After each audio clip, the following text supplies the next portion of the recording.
Well, thank you very much.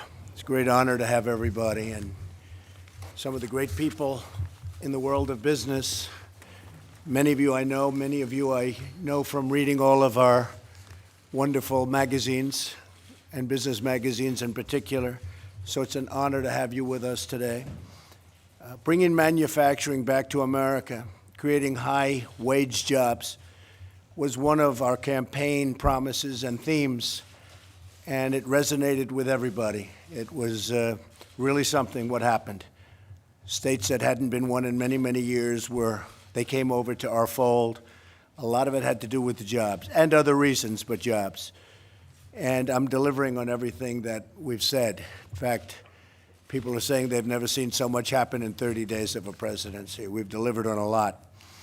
And I think Mark can explain, and Mark can probably say some of the things we're doing for the auto industry. We're going to be doing that for many of the industries. As you know, the United States lost 1/3 of our manufacturing jobs since NAFTA. That's an unbelievable number and statistic.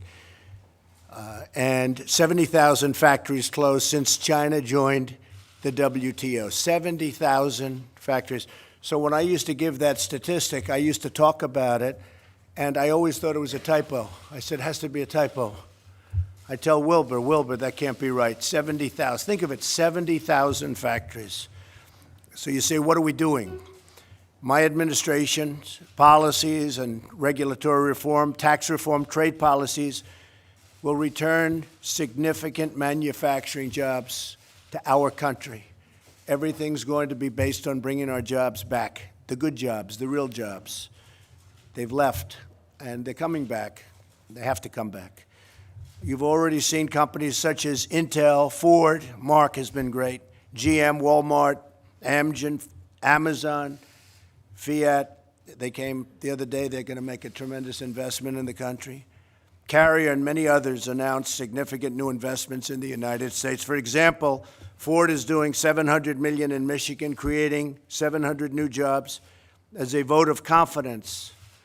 It was actually stated, a vote of confidence. We have many other companies doing the same thing. Carrier, as you know, and I got involved very late, almost like by 2 years late, but many of the jobs that were leaving from Mexico, they're bringing back at least 800 jobs. They're bringing it back, and they actually never got to leave.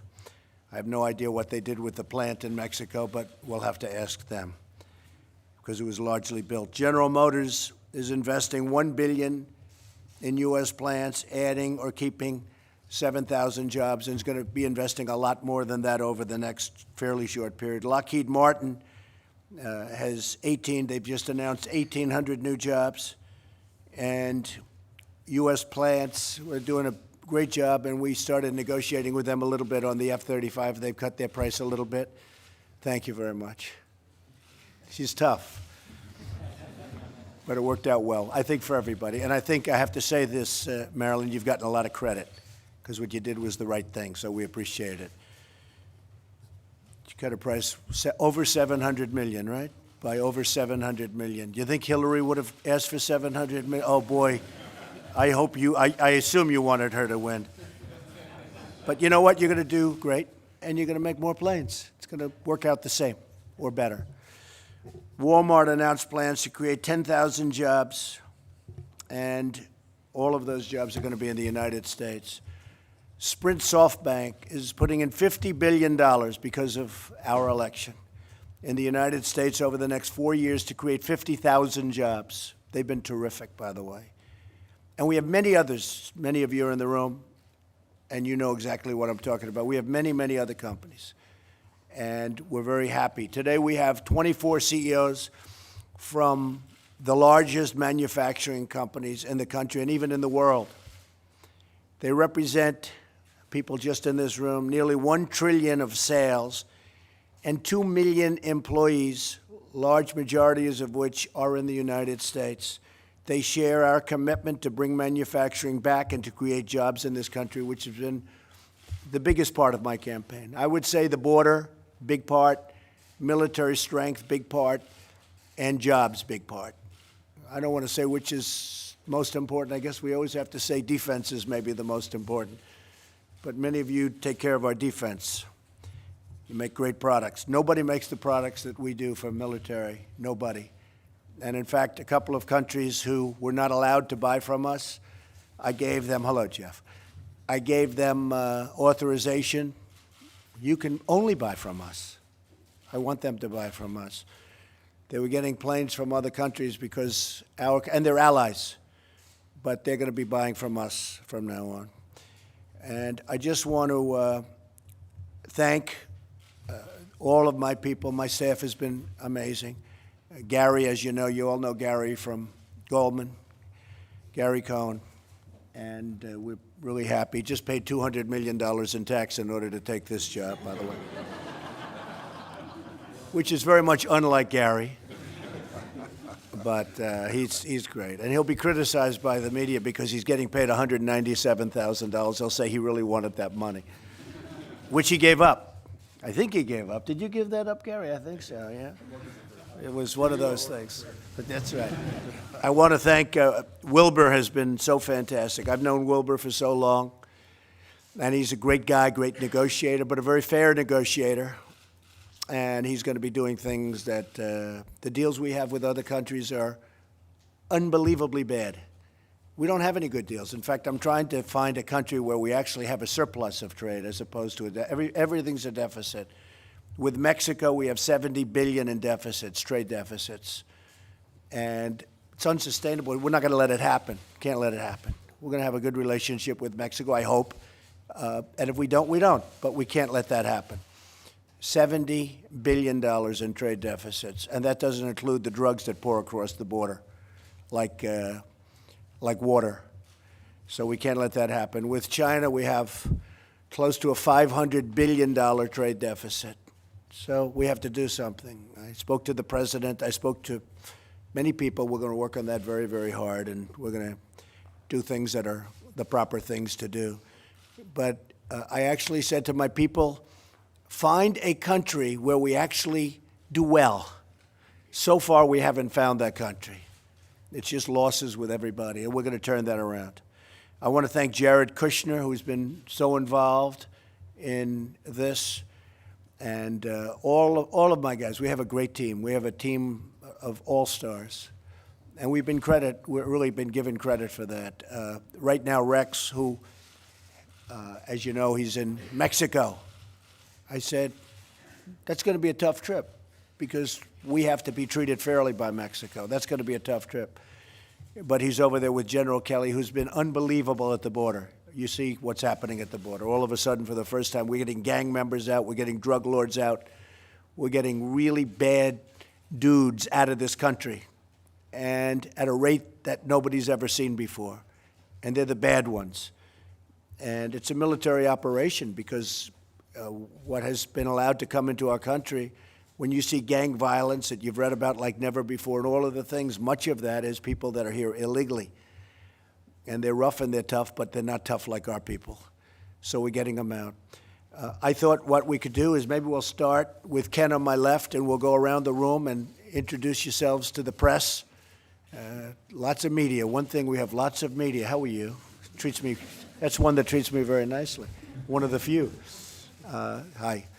And we'll just go around the room, and then we'll talk privately without the press, and we're going to figure out how to bring many, many millions of jobs more back to the United States, okay? Ken, go ahead. Thank you, Mr. President. It's good to be here. Ken Frazier from Merck & Co. Inc. Thank you, Mr. President. Mark Field, CEO of Ford Motor Company. Thank you, Mr. President. Denise Morrison from Campbell Soup Company. That's great. Good soup. Thank you. Thank you, Mr. President. Greg Hayes from United Technologies, the parent company of Carrier Corporation. Did you bring any more of those jobs back from Carrier? But one thing he did, you know, I said, you were given so much credit for that, and I heard 2 days ago that you're selling far more Carrier air conditioners than you thought, just as a patriotic move. People are buying Carrier because of what you did, bringing the jobs back to Indiana. That's exactly right. Right? Great So success. I said that. I thought that was going to happen. Good. Thank you. Thank you, Mr. President. Lee Steislinger with Altec, Inc. Thank you, Mr. President. Alex Gorski with Johnson & Johnson. Thank you, Mr. President. David Farr with Emerson, St. Louis. I'm Doug Oberhelman, Executive Chairman of Caterpillar. We have plenty of D10s available. I love those for you. D10s. I even like the D12. Are they still doing the D12? We're doing a D11, and we have some of those around as well. Because the D12 I'm waiting for, you know.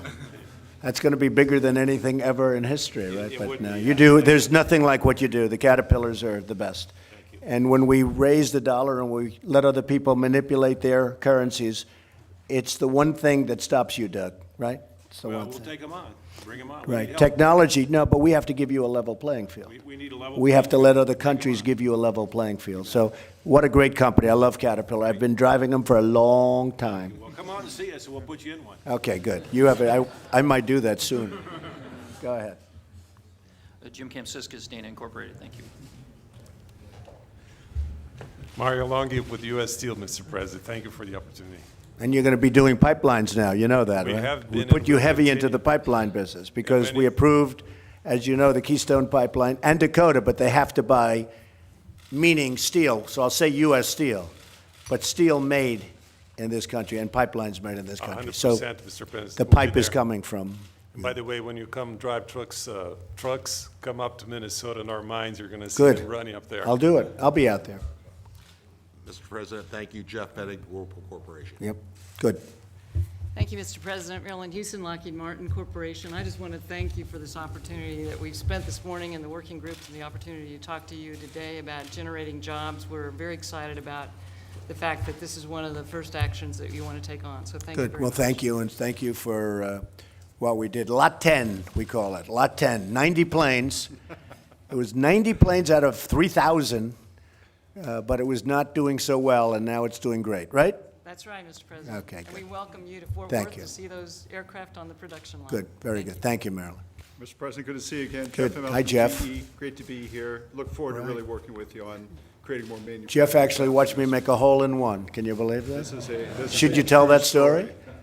We were trying to talk President Trump into doing The Apprentice. That was my assignment when we owned NBC.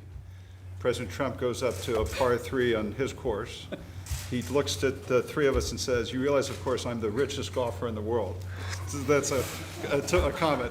Then gets a hole in one. So I have to say, you know, I've seen the magic before. So. It's a crazy. No, I actually said I was the best golfer of all the rich people. That's, to be exact. And then I got a hole in it. So it was sort of cool. Thank you very much. Thank you, Mr. President. Bill Brown from Harris Corporation, and thank you for coming to our headquarter location in Melbourne, Florida, twice. Absolutely. Thank you. Great. Wendell Weeks, Corning Incorporated. Thank you. Thank you. Thank you, Mr. President. John Ferriola, Nucor Corporation. Great. Thank you, Mr. President. Don Olthoff with Verisan Inc. Thank you. Good morning, Mr. President. Mark Sutton, Chairman and CEO of International Paper. Great. Morning, Mr. Bob President. Kraft is a big fan of yours. You know that, right? I did. Good. Thank you. Thank you, Mr. President. Keith Leinbach, CEO of Live Ops, representing the services industry in a manufacturing forum. Yes, Let's I know. remember, bring those services jobs back as well. Good. We will. Good morning, Mr. President. Andrew Livers, Dow Chemical. Thank you for the opportunity in bringing the language of business back to the White House, and I'm here to make chemistry sexy again. And I want to thank you for your help. You've been great. Thank you, Andrew, very much. Nobody knows Ivanka. Good morning, Mr. President. Good. Inge Thank you. Thulin Reed, thank you 3M. also. Thank you. Say it again, please. Inge Thulin 3M. Yes. Good morning. Great company. Good morning, Mr. President. Great to be back. It's Michael Dell with Dell Technologies. Hi, Michael. Good. Nice to see you. Good morning, Mr. President. Phoebe Novakovic, General Dynamics. Great. Good morning, Mr. President. Juan Luciano, Archer Daniels Midland. Great. Great companies. Great. Jared. So, Jared, maybe I'll let you take over for a little while, and we'll then, we're going to then go through the room very, very carefully. We're going to find out how we bring more jobs back. And thank you to the press and the media. We really appreciate it. And we'll see you later. Thank you very much.